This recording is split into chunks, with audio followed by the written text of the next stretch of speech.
How old were you when you saw Beetlejuice? Way too young. Yeah, young. Way too young. Yeah, and I enjoyed it. Did you have to sneak? No. My dad took me. Yeah.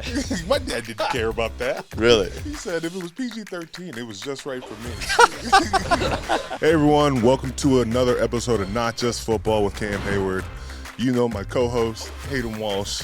But today we are welcomed by the great Batman himself, with Vulture as well, Beetlejuice. One of my other favorite movies is Mr. Mom, too. Yeah. Wow, Yeah. we should talk about that. You're right. Good for you. Good for you. Michael Keaton. Yeah. Thank you so much for coming on today. Thanks for having me. This is great. Well, I would get this out of the way so we don't, do that thing that gets obnoxious. But you are so loved here, man. I'm not telling you anything you don't know, but that's the truth. It's because you're a good dude. And this is the kind of city, there are a lot of cities like this, I suppose, but Yeah. this is the kind of city where people really are appreciative, I think, of authenticity and helping out, being a good person. Well, I think it starts with you. Well, You maybe. you set the tempo. Yeah, maybe. Well, I'll go back to this to get this started. Okay. I met you one other time, and I was just reminding you, we were at a Stanley Cup game. Yes. My little brother was probably to the left of me, and then you were next to him, and a puck flew over. This puck, Yeah, exactly. yeah. Look at that thing. And You saved it. I think you saved it. I did. I caught it midair. It was flying easy 100 mile an hour, and I just reached out and snapped it right out of the air. No, I don't. I do remember that, and I wasn't sure who your little brother was at the time. Yeah. He was just this nice kid sitting next to me. I don't know if he was nice. Connor was not nice. No, he was not. But Connor's out of control most of the times, but you were kind enough to take a picture with us, and I was like, man, I just got a picture with Batman. That's right. And then we fast forward to now, you texted me, and I was like, oh my gosh, Batman just texted me. he did say And that. I was He like, did this say is that. crazy. He did. I wasn't ready for that, but just thankful to have you on. Thanks, man. When did you become such a Pittsburgh sports fan? Well, I'm from right in between. It was actually where I'm from was called, and people who live there don't even know this, I think. It was called Forest Grove, which is a tiny little community between the Rocks, McKees Rocks, and Coriopolis. That's really where I grew up. So a lot of times people think I'm from right in the city. I'm actually from, a bit outside. So, like a lot of kids, this becomes your team. That's it. You're done. I mean, you're locked in for life. I never understood that mentality of, you move to another city and then you kind of, I guess I do understand it if all of a sudden your interest in sports happens once you live somewhere else. But I always found that kind of bush league to go, well, the Dodgers win all the time, so I think I'll run with those dudes, and I just don't believe in that. no. However, that's a wonderful franchise. I mean, that was really a storied franchise, but I've always been like that. So everything, I don't know, I'll bet you I'd be one of the few in this room who would even remember the early ABA teams in Pittsburgh. Oh, yeah. You know what I was talking about the other day? This is, and I'll bet you most of the NBA guys who really love the history of everything know the whole Connie Hawkins story. The Hawk who was, I think Dr. J said this. I think he said, and I mention him because he played here in Pittsburgh. Dr. J once said he kind of started that whole thing. Wow. Connie Hawkins. Yeah. Connie Hawkins was doing stuff. Then you saw Dr. J do stuff, and he would say, man, there was a guy in Pittsburgh playing who was out of control. And then you cut to, Mamba and all those guys now, Yeah. What athletes do now is kind of extraordinary. Don't you think, just physically? Honestly, I'm not just saying this because you were there. You guys move now like that never happened before. Big giant bodies never moved like they do now. It's extraordinary. Well, it's like every sport, I was at the Pirates game when they played the Dodgers. Yeah. And you're watching Paul Skeens, a rookie, throwing 100 with ease. Yeah. And then you watch Ohtani come up. He's unbelievable. And to watch that matchup was Fun. beyond fun. Yeah. Because you saw Skeen strike him out first. So and you're like, okay, he's got a little confidence to him. Yeah, yeah. And then Otani's like, yeah, I'm still the big fish, though. Yeah. He knocks one out, and you're like, oh, that's the guy. Yeah. So to watch those guys, and that's just a different sport, I love that. Yeah. Like, it's refreshing to hear you talk baseball. You normally don't talk baseball. So the fact that you went baseball, I'm proud of you there that you went baseball. So. I could talk football. It gets boring, though, right? Well, to you, because, you play it all the time. And you Yeah. think, oh, man, people still want to ask me these questions. You're probably going, all right, I'll be polite, but, man, I do this all day long. Mm-hmm. I think a lot of times people think, maybe not so much now, but I think people used to think, well, athletes only know one thing. They're not interested in other things, you know, which they're human beings, Everybody's a human being. They got, I can tell you're a curious person. Very curious. Yeah. I might not know a lot, but I'm going to find out a lot.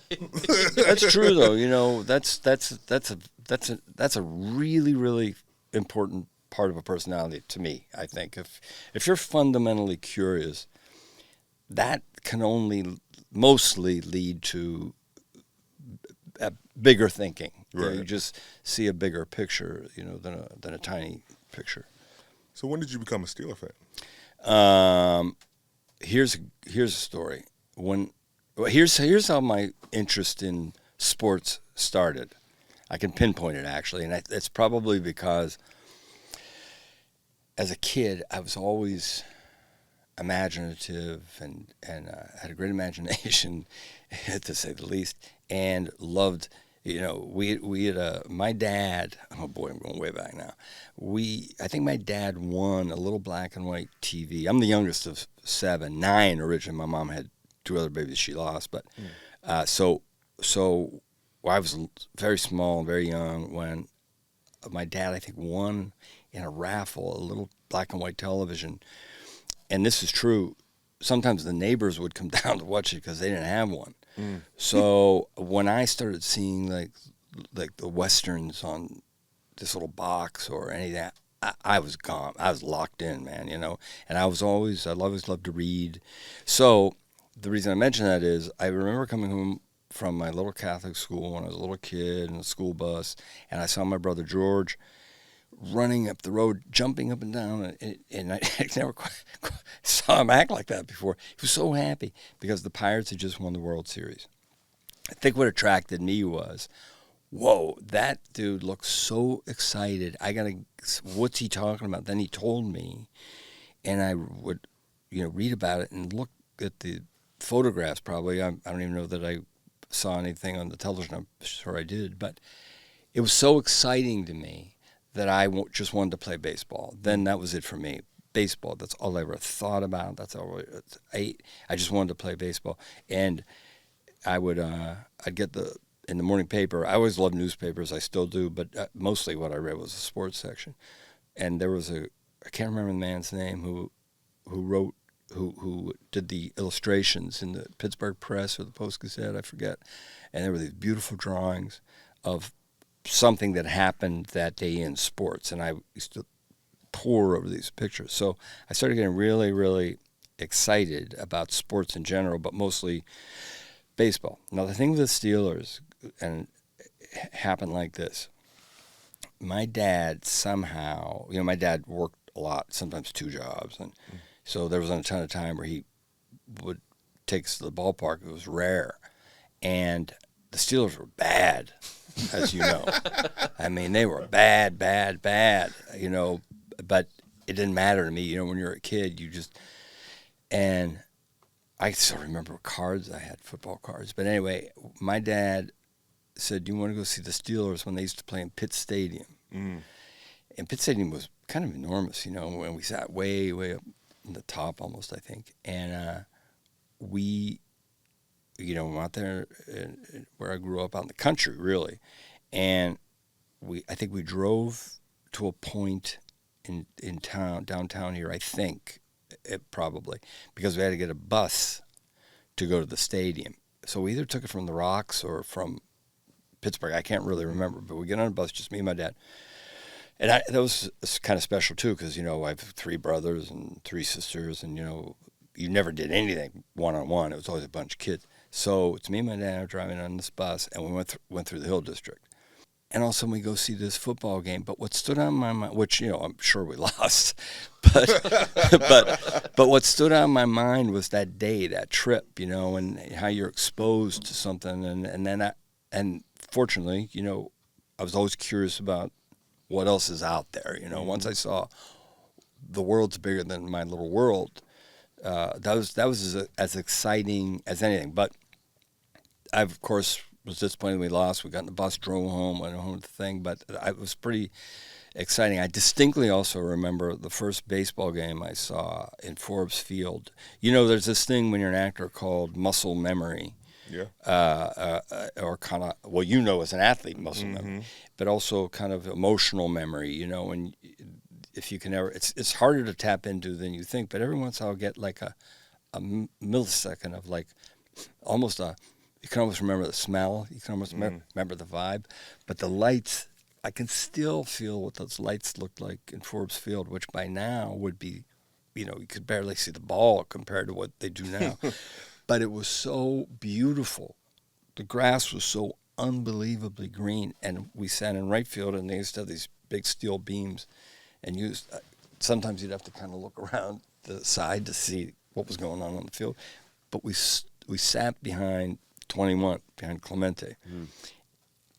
To this day, I can still feel it. It was just it was really like theater, it was, for me, it was really like this massive. Look at these people. Look at these guys with all these guys walking around with those little short sleeve white shirts and hats on these and smoking cigars. And I go, this is so friggin' exciting. I can't stand it.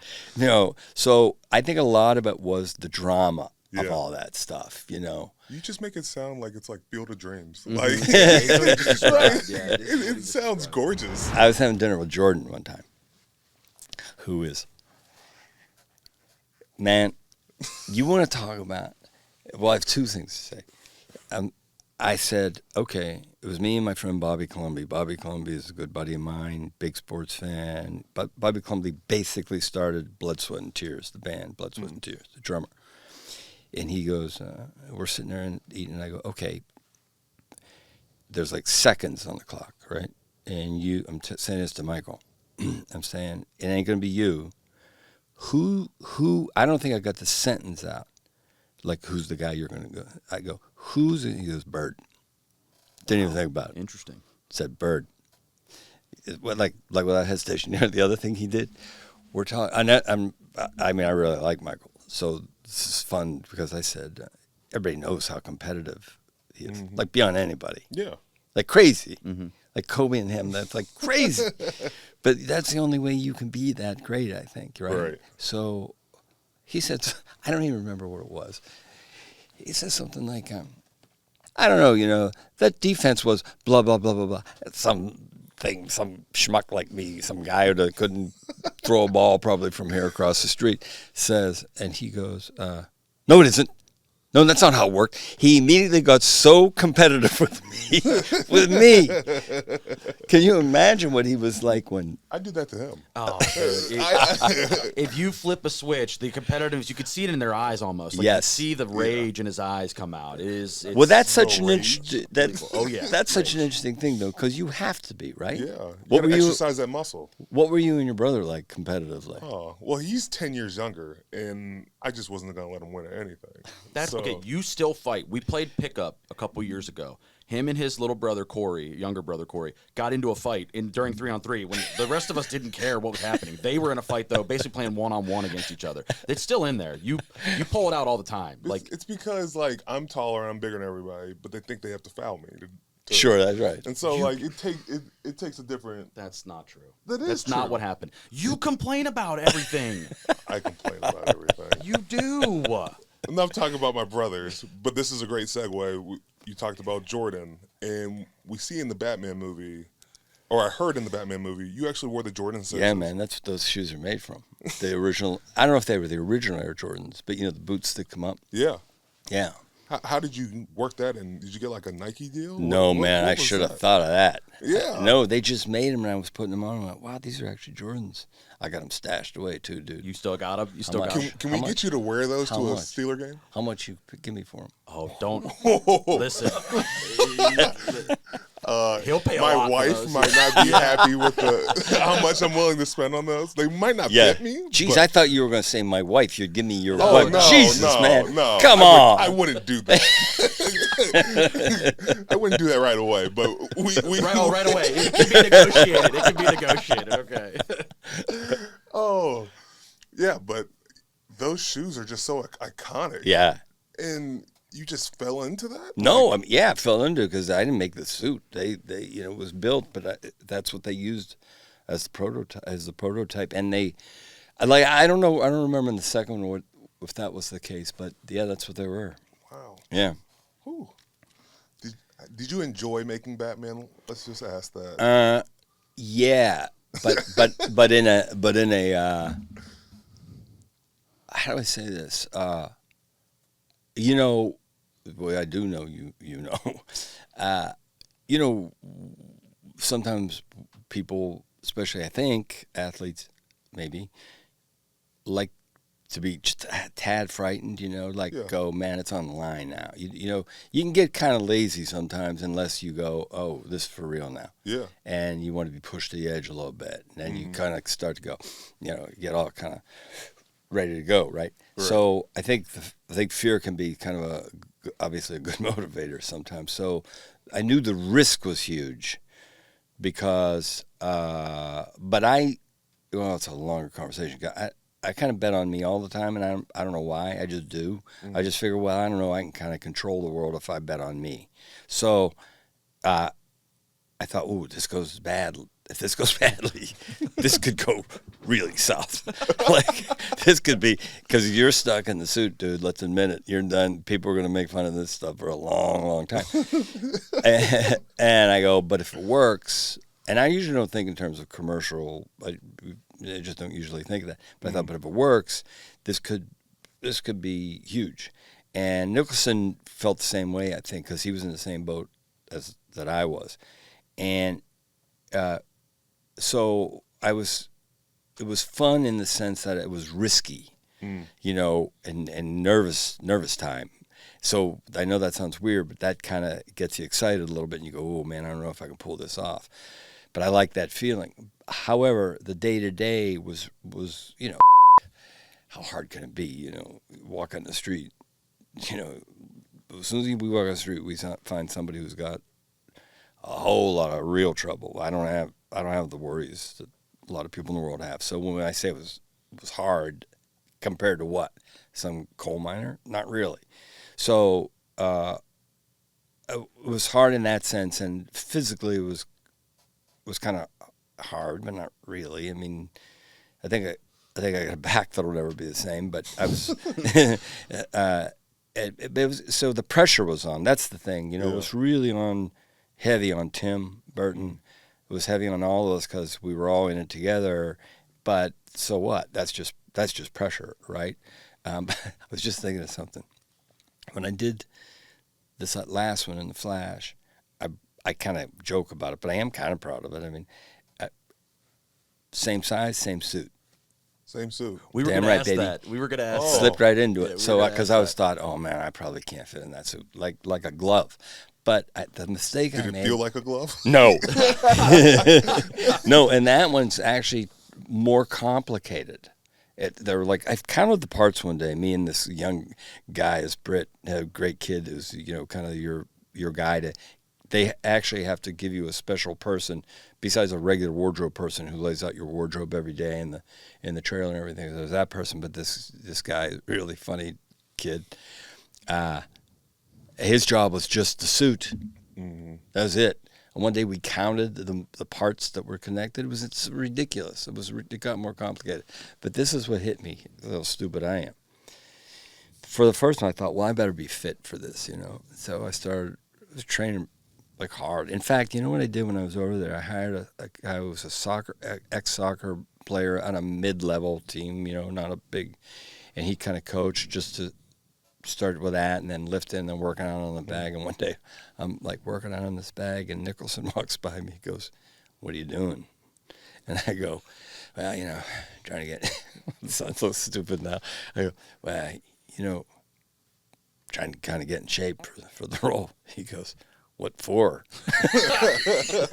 What hit me later was how stupid I was to try to get bigger, because that just made life harder. Yeah. Getting into this thing. What I should have done was not done anything, because then you can kind of move around more. You can probably stay more flexible or something. So it was hard, not hard. It's just hard in that the pressure was on every day. To physically shoot it, because it changed everything, that movie, in terms of what do you call them, superhero movies. It started. Tim, I say this all the time. He changed the whole deal, man, because when people doubted him and doubted me and his take on that whole thing, that it's boring now, but it's so dark, and not just in the real, literally the light, but the tone, and then that just opened up a whole world of people who made a lot of money based on Tim Burton's take, and I guess to some degree mine and Jack's and everything, on how you make a movie like that no one thought would work. Yeah. Yeah. Wow. That was a great Jack impression. But now I got to ask. Huge sports fan. Gigantic sports fan. Seriously. And Jack Nicholson. Oh, my God. Well, Lakers, we know. Yeah, of course. yeah. But he knows everything. He really knows basketball. Do you guys go back and forth between your Pittsburgh and L.A.? No, he's just a giant Lakers fan, and we used to get, back then, the only way you could watch the game was he'd have his tapes sent over. Oh, yeah. And you couldn't, nobody can, and I totally get this, nobody can mention anything. Doesn't it drive you crazy when people want to? Yeah. You got to stay offline. You got to stay offline. People will be giving away everything if you get online. You got to stay off. Sometimes even, somebody, the way they say, I'm not going to say anything, and I go, even now you said too much. the way you said it. So, but yeah, he was massive. And then you bring up like the Batman movies. Did you ever, Christopher Nolan took over and did a lot of Batman movies. And he shot a scene where they blew up the Steelers Stadium. Did you feel like that was a shot at you? I don't talk to the man. No, I don't think so. I think they thought this was a great place to shoot and look like a good thing to blow up. I think it's that simple. I don't think Chris is a big U.S. football fan. I don't know. No. We should find that out. Yeah, that's right. We should. Sure. Yeah. And I think it's changed, but how does the superhero world, after all these years and you coming back into it, how did you deal with all the pressure of that now? Because it's a different monster, right? Yeah. Yeah. Well, man, you mean in terms of doing it the last time I did it? Yeah. I mean the most recent time I did it, let's say. Once again, you go, ooh, man. Here's the thing. I always thought when I walked from it, you know what it's like? It's kind of like, not to do, this is probably a stupid football analogy, but hang with me, and then just say, yeah, that's a really stupid analogy. It's kind of like, if you throw a pass, you go, if I'm right, you time it, I should hit him there. I kind of thought, I know this is gonna be a bit risky to walk away, but I'm thinking long term. I'm thinking long term. Not that I was that strategic or that smart to say, if I play this right, this is going to pop up again down there. And I'm not going to say I thought that, but I thought, I know this is going to be a big ridiculous in my opinion, because there's a lot of other things to worry about in the world than movies, but that it would cause some kind of, oh, I can't believe you did it and it quit and all that. But I'm going to bet on me, and I might have to ride out some tough times here, let's say, or it might get a little tricky for me. But I figure it's going to come around. Not specifically that I would come back and do it again, but in the back of my head, I said, if that played out, that would be pretty cool, and then I'm going to see if I could do it again. So as the years went on, I went, yeah, I have no interest, but in a way, if I could pull that off again, and so I like it. I kind of like the pressure. It gets me excited because I can get bored pretty quick. so there's that. But it had changed by that time. I think the whole world. I don't. When I was a kid, I was not a comic book kid. I mean, it's not like I never saw them and read them, and I guess they were okay. But that wasn't my thing really. So the whole superhero thing didn't really matter to me when I did the first one way or another. I didn't really care about that aspect of it. So is the pressure still on for Beetlejuice too? Yeah, and that's what I like about it. Yeah. Yeah, and I'm gonna. I've said this before, and I'll just say it again. I don't care what. You could line up every critic. Not that they're not, because so far so really good. But if it turns out that every critic in the world, every person in the world said, "Boy, this is really not good," I would say, "Good to me," because man, it is so good. I'm telling you, it is. You know what's good about it? It's funny. It did what we pulled. Okay, here you go. It did everything Tim and I said and waited for. It accomplished that plus more because it's beautiful to look at, and it actually is kind of emotional, which surprised me when I saw it finally. I wasn't quite ready for that. I mean, it's not overly emotional, but it has this kind of thing about family, in it, and I didn't see that coming, But he and I made a deal. That is one that not secretly so much as privately, he and I would talk about from time to time. We would go, hey man, don't touch this thing, right? Let's not touch it because we don't want to screw this up. That's a little piece of art. But then we'd go, if we ever did do it, we got to really. So over the years, he and I would occasionally talk and go, I don't know, what do you think? Go, nah, but maybe someday. And then a couple of scripts came in, and they just the reason it was hard to do was a lot of that was improvised on my part. And to Tim's credit, when he saw me, first of all, he created this amazing world. Then I said, okay, then I think I'm going to do this. And he said, oh, cool. Okay, now that I see you doing that, here's what I want to do in this scene. And let's do that. And it just became this really great, process between us and the other people involved, especially the art department. So that's like a once-in-a-lifetime thing. So to pull it off again would be really tricky. So the deal we made secretly was, if we ever do it again, we'll have to wait for the script that gets close to it, to the tone, and then we'll talk. And so after all those years, these guys wrote the script, and I went, wow, that's actually pretty good, because a lot of my lines were just stuff we came up with. But these guys definitely get it. But we made an agreement that we wouldn't use too much technology, because you want to have that feeling that it's handmade. If you go look at that old, because it is literally handmade. There are people off stage, doing things. And that's what was so cool about it. We didn't rely on a lot of CGI. Yeah. There's a bit of it, but not that much of it. And it looks like that when you see it. It still feels like that. You know what I'm saying? Yeah. That's maybe, if somebody said you got to pick one that, because it's original, there's never been anything like it. It's not like you've seen anything like that before. When I saw it, I thought, well, it's too bad kids aren't going to go see this because it's too frightening. Didn't matter. How old were you when you saw Beetlejuice? Oh man, way too young. Yeah, young. Way too young. Yeah, and I enjoyed it. Did you have to sneak? No, my dad took me. My dad didn't care about that. Really? He said if it was PG-13, it was just right for me. So I saw plenty of movies I wasn't supposed to see. Yeah. Did your mom know?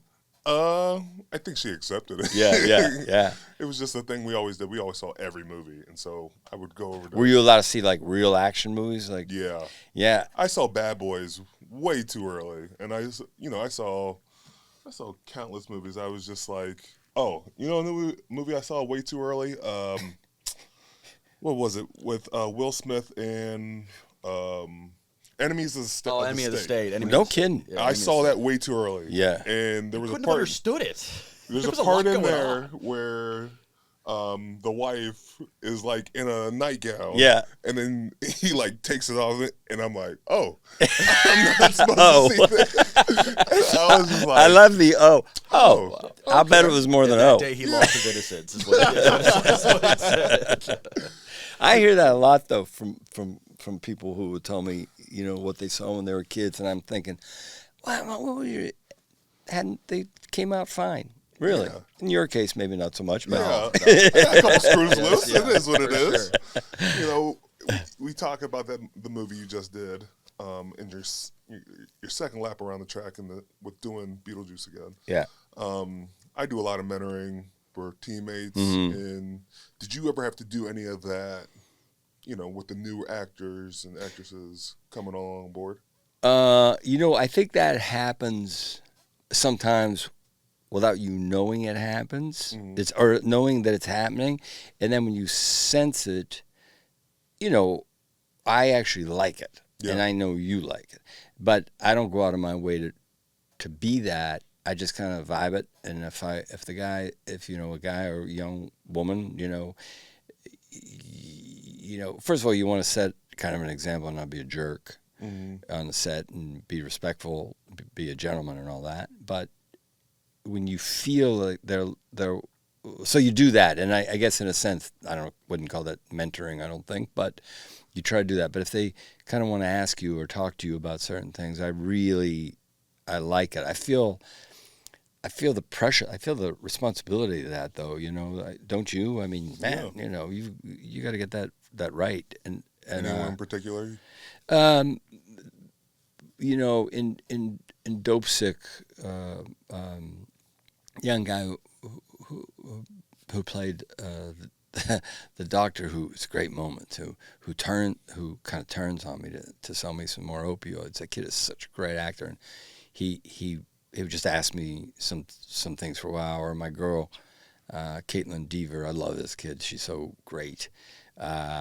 We're pals, you know, and she would never specifically ask me anything, but you know, afterwards, what happens sometimes is afterwards, and this has happened to me more than a few times, already established guys who were, you know, like in their 40s now would finish and then tell me how I influenced them, you know, Wow. and they were cool through the production because, you know, they probably thought, we'll get into that later, you know, let's be pros and all work together. But that's happened many, many times. I really love that. That makes me feel good. Yeah. It's a little embarrassing. I need to learn. I'm getting better at taking compliments. I don't know about you, but I get embarrassed, don't you? I know. It's hard. You know, that's not a good thing, dude, by the way. No. We should be better at that. Do we need to? I think so, because I think it would be good for you. No. Yeah, you get uncomfortable when people praise you, and it's weird. It's weird when you feel uncomfortable you get. Yeah. What do you think that is? Because it's Pittsburgh. It's in the water.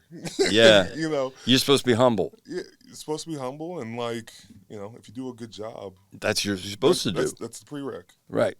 And so, you know, the pat on the back is just not for me. I'll pat somebody else on the back. I'll give them the full credit. Yeah. But for me, it's just, it's part of the job. Yeah, I know. Me too. I'm starting to think it's not so good. I think people want you. I know. I agree with that. I'm with you, man. I don't know. But, you know, I also grew up in a place where you know, you're not supposed to talk about yourself too much. Mm-hmm. Yeah. You know, very true. So of course I pick show business. Well, of course. Where that's all people do. Hey, look at me! Look how cool I am. I'm curious about something. One of my favorite movies is The Other Guys. Yeah. So, oh man, was so funny. Like that. Was the TLC stuff? Was that you? Was that written? What was that? Because that to me is one of the funniest parts of that movie when you say, "Well, I don't want no scrubs," so funny. Or you got a creep. You know what I mean? Like, so funny. So good. So funny. So I knew those guys. You know, that was one of the greatest jobs I ever had. I said, you get up in the morning, you show up on set, you start to laugh, you laugh till the end of the day, you go home, you have a nice meal, you get up, and then you do it again the next day. I've got the greatest job in the world. Yeah. Adam McKay and Will and all those guys, all of them are so funny, and it's fun all the time. So this is great because, you know, my kid, I've got a kid who's not only, I'd say it anyway, but he just happens to be really good. He's a songwriter. He's a very talented songwriter. He's a very successful songwriter. So later he kind of laughs. Well, he laughs at me anyway, but he kind of laughs because I knew the tune. but I didn't know every lyric of the tune because I just knew what the tune was, which was a great tune, and so I got the joke. But there was a part where I started to go off and improvise more because you just improvise with Will and Adam all the time, and they suddenly realized, they went, "Oh, he doesn't know that last line is actually one of the lyrics," and I went, "Wait, no," and I went, "Oh, right." So they said, No, you can't keep going because those aren't the lyrics, and I went, "Oh, okay, I did." So no, I knew the tune, and I thought it was hysterical, and it was hard. It was hard to do it and just get through it without laughing. So, to me, even it's hard sometimes because you get really analytical about things. Sometimes, if you watch, game film, I would think you would look and go, "Oh yeah, I see what's happening there," and I didn't know he was going to pull out there, all that. So, in comedy, I always hated being too analytical of it or too serious about it because then the fun goes out of it. But you do watch, when you do comedies, you go, "Whoa, okay, I kind of push that. I know what I want to do next time." I think that's what the good ones do. So I had so much fun on the movie that I just wanted to play it as you should. Straight as straight could be, and be this kind of guy who's kind of clueless. But what really killed me was when Adam says to me, he says, "You lose job. We haven't figured out what you do next." And when he told me I was going to go work at Bed Bath & Beyond, I think I may have literally dropped to the ground. I think it was just the notion of it was so hysterical to me. You're having the meeting, and you start reading off the police brief to the Bed Bath & Beyond. You're like, wait, actually, wrong job. Sorry. Just to put your son, who's trying to see what he's going to be. He's going to be a DJ through college. Well, a lot of that's how those guys work. Adam's kind of shifted into another thing now, but how it works is all day long you're riffing. All day long you're improvising. You run it, and say, "Hey, what do you think of this?" Or somebody will throw in a line and says, "Yes," and then he's off stage saying, throws you an idea, and then you improvise. So a lot of that stuff toward the end, like that, it just was me and him, just coming up with stuff. Yeah, so good. One of my favorite movies of all time, man. I know. That movie so much. There are some guys who know. I ran into a guy the other day. I was with my little grandson, taking him to get something to eat, and I had to walk in between these guys who were like drinking beer and throwing darts. I said, excuse me," and he grabs me and he goes, "My brother knows every single line to the other guys." There are those guys who go, no, they literally know every line. They can recite every line of the movie. See, you get fans like that, and then you get fans from like DC and then the Marvel at all. Yeah. I know that's a monster in itself, and I feel like, you had to deal with the Marvel where you played a villain. Yeah. And then it was almost like you had to jump to a different company handle Marvel. How did you deal with that?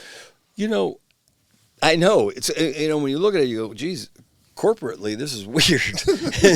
But I didn't think about it. I just always think of the guy, who's the person. You know what's interesting about that character, though, to me, anyway? Like, the thing about that, first of all, when Tim said, "I want you to play, I want you to be Batman, make it Batman," and what was cool about that whole thing was people, the ridiculous outrage, like, we got bigger problems in the world than who plays Batman. That's how we lead off the show. Yeah. And not to make myself, one time I couldn't take it anymore. I mean, not to get too serious or to be too much of a downer, but someone asked me a question one time, and this was in the 80s, I forget the year, whenever people were literally massacring people in Rwanda. I couldn't take it anymore. I mean, I was trying to be a dude and be a nice person and talk. And I said, look, not for nothing. There are literally bodies floating down a river right now from people being massacred in Africa. I said, do we really give a shit about what we're talking about right now? And I know I was a bit of a downer, but sometimes it's so ridiculously silly to me how people got crazy about all that stuff. So yet that's out of your control. So like I say, the pressure was on, but when he asked me, what was cool about it was I distinctly remember where I was and Tim and I talking, and he said, just go home and read this, and just tell me what you think. I go, okay, cool, because he and I had done Beetlejuice together, and this is where he deserves an enormous amount of credit, Tim Burton. That he said, "You see Beetlejuice? Remember the guy who played Beetlejuice? I want him to be," and people went, "What?" Studio went, "What?" So I always love him for saying, "No, I think that'll work." He had also seen Clean and Sober. In fairness, the movie I did, Clean and Sober, and he went, "Oh, okay, wait a minute." So that was a gamble on his part, and it paid off, right? But what appealed to me in that role, forget I was, like I said, I wasn't a guy who went, I get to play a super. Never occurred to me. The key for me was never that. Never, ever that. It was Bruce Wayne. Who's Bruce Wayne? That's the thing that nobody really got. Yeah. And I never mentioned it till a couple years ago. I go, forget all the stuff you guys have been dancing around. I never even thought of that. That's not where it was. It was, who's that guy? Who's that guy that would do this stuff? And what was really cool to me was he has no superpowers. Yeah. So I go, man, what's a man do who bullets could kill me. I can't fly, Somebody punches me in the throat or chokes me, he'll kill me. Yeah. I'm not like, so what do I do? What do I have to do, right? So do I have to invent things? Do I have to build things? Do I have to, study martial arts? What do I do? Which, I know it sounds insane, but it's kind of cool. So the Vulture was, if you look at it, he's the same. Things. Yeah, he's the same thing. And, what's interesting about that character, and was, who's that guy? For me, he was somebody who said, I've worked hard. I'm a decent human being. What about me? What happened? So he gets his boys together. Gets that Plus, you get to play the dad too. This is my crew. Yeah. To the chick who's she's the coolest. The thing I love too is like every dad can relate. Yeah. Someone picking up your daughter. Yeah. I'm going to be pretty hot about that too. Yeah, right. You're not just going to take my daughter out. Yeah, right. I don't care if you are Spider-Man. Right. Exactly. I don't care if you are Spider-Man. Yeah. But, that shot in the car where I look in the mirror, that's cool. Yeah. That's a cool scene. Every dad should do that. Yeah, but the same guy, he goes, and then he gets his boys, because his crew is kind of, the only thing about it, I thought there was more humor to be had in that, that they didn't really play, with him and Bokeem and those guys, who's like the coolest. I always thought he should be more outraged at some of their ineffectiveness. You know what I mean? But that's the same thing. That I always thought, well, who's that guy? What made him say, all right, I tried my best to be a citizen. I played by the rules. All bets are off now. Yeah. I'll become a bad guy. Right. It's all kind of like, I'm a grown man and I'm doing this stuff. It's insane. It's silly. I know. Nicholson and I were standing there one time, and we hadn't been doing it. We'd only shot a few days, and I'm in, the suit, and he's over there with a big grin, purple and hat and everything. We're standing there like this, setting up the shot, and people are lights, and we're standing there getting ready. Tim's talking, kind of looking through the lens, and I'm just standing there. And we were about to roll. I looked over and I said, "We're grown men." We're grown men. I should start saying that more. In costume. Yeah. When You could relate. When our jerseys, yeah, you could we're relate. grown men. Hey, guys. we're grown men. Yeah. We're grown men. Yeah. A couple more questions. Man, I have so many things I could ask you. I feel like I've been talking about myself too much. Ask. Shoot. When you were a kid, clearly, Yeah. and your father was a player. Mm-hmm. Had one of the coolest names of all time, by the way. Yes, sir. Did you know? You said, "No, we're ballers. This is going to be our thing." No. I played basketball, so like that was my first love. Yeah. But I was like naturally good at football. Yeah.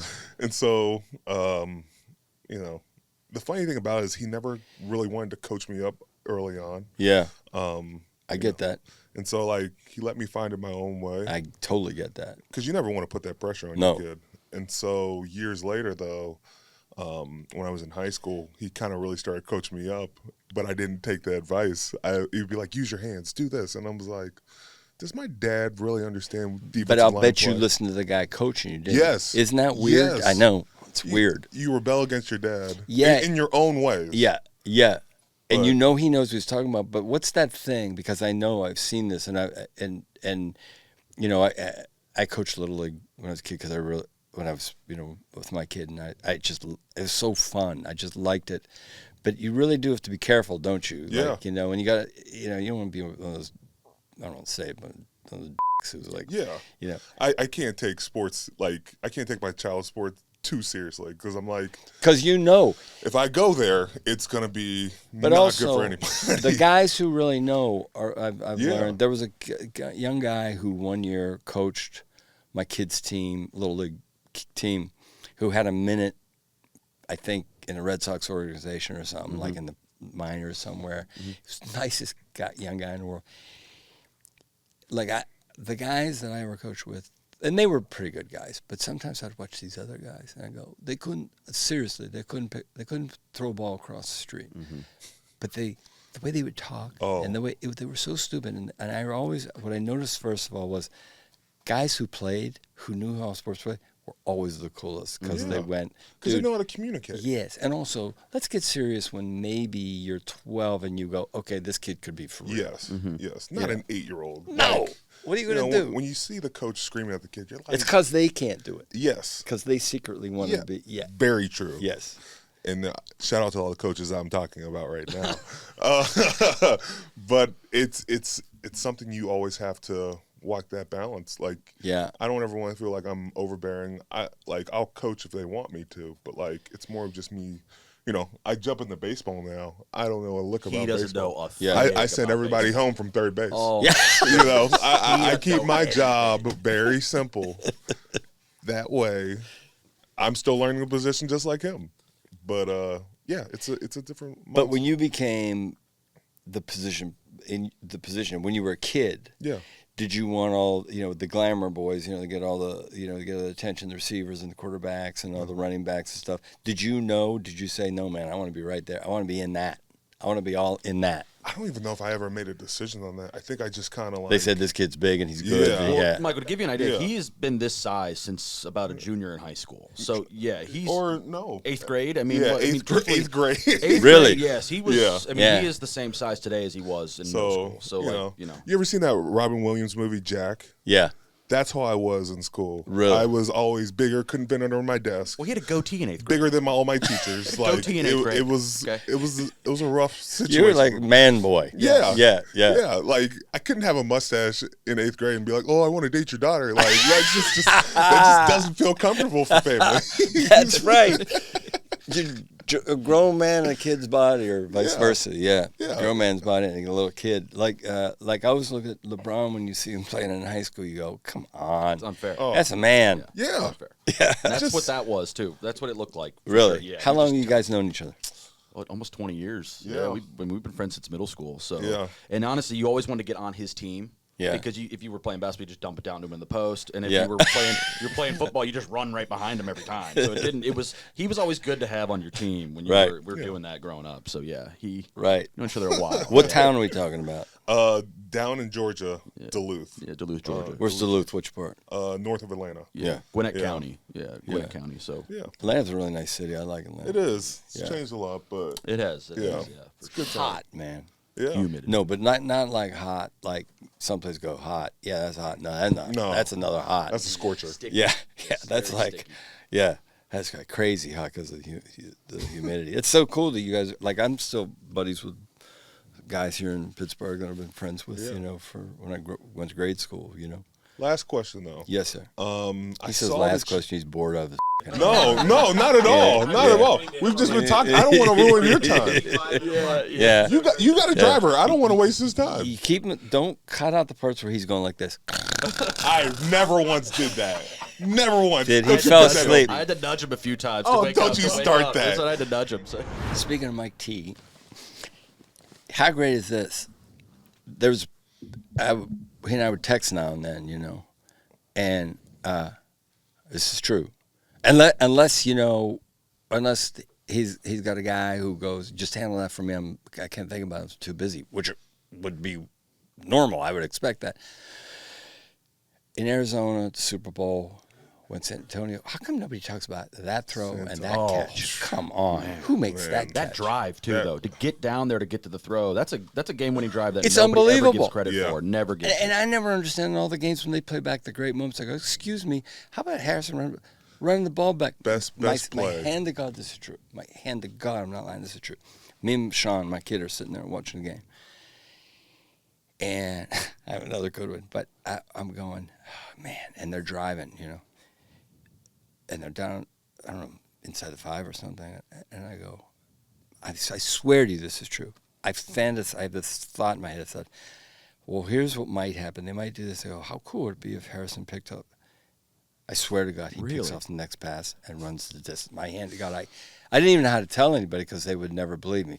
But maybe better than this is, well, I got a couple good stories, but I'm walking out of the stadium. I hate traffic, and we win, and this catch is unbelievable. And it was down in the corner, and there was a minute where I went, I don't know what happened. Did he catch it? And then people went crazy, and me and Sean and I looked at each other, and we just went like nuts because then we saw the replay. And on the way out, I hate traffic, so people were going crazy. I said, let's hit it and get down and get our driver and start getting out of here. I think, well, this will take a couple of days, but I texted him, said, congratulations, that was unbelievable or something like that. He texted me back. Come on, man, the guy just won the Super Bowl. He might not have been asleep. He probably didn't sleep for like a week. Oh, man. It kind of worried me in a way. I went, shouldn't you be enjoying yourself? Shouldn't you be jumping up and down and going crazy? What are you texting me for? But that was a remarkable game, man. It was a game that I can't believe people don't talk about that. Would you say that's your favorite Super Bowl win? You have to celebrate it with your son, or I've been to. Favorite? I was at the one in at the Rams and in Arizona where we lost, and you know who I met before he was commissioner was Goodell, because I don't know what his position was there, but he kind of got us in the bottom of the stadium and up to our seats. And here's another. It was getting tight, but we were kind of making a run there for a minute. And I thought, oh, wait, we might pull this out. And I left my seat to go. I'm amazed I haven't been arrested more often. I ran to my seat, and I ran down to another section, and there were some empty seats that I was watching. And I went through a thing to go have a better view of the game. And a cop very nicely, but sternly says, hey, basically get out of here. You're not where you should be, something like that. And I was so crazed. I just looked at him and said, I'm not going anywhere. That's my team. I got to watch the end of this game or something like that. And to his credit, he looked at me and said, this guy's either so nuts he's not worth it, or he recognized me. Went, you don't think he realized Batman? I don't know. I don't know what it was. Well, I heard you've made soccer movies. Yeah. Can we ever see you make a football movie? Probably not as a player. But Well, no, you could be like Bill Cowher. yeah, that's right. That would be an awesome movie. Yeah, I could do that probably. Yeah. Well, We need to get that. Make that lay a happen. script on. Well, this is fun, man. Yeah. I thank should so ask you much. more questions. I talk too much. We can always do this again. All right, brother. Let me know. Appreciate you. Thank you so much. Nice to meet you, man. All right. Well, that's been another episode of Not Just Football. I want to say thank you again to Michael for coming on. Thank you for having and me. make sure you like and subscribe, and we'll see you next time.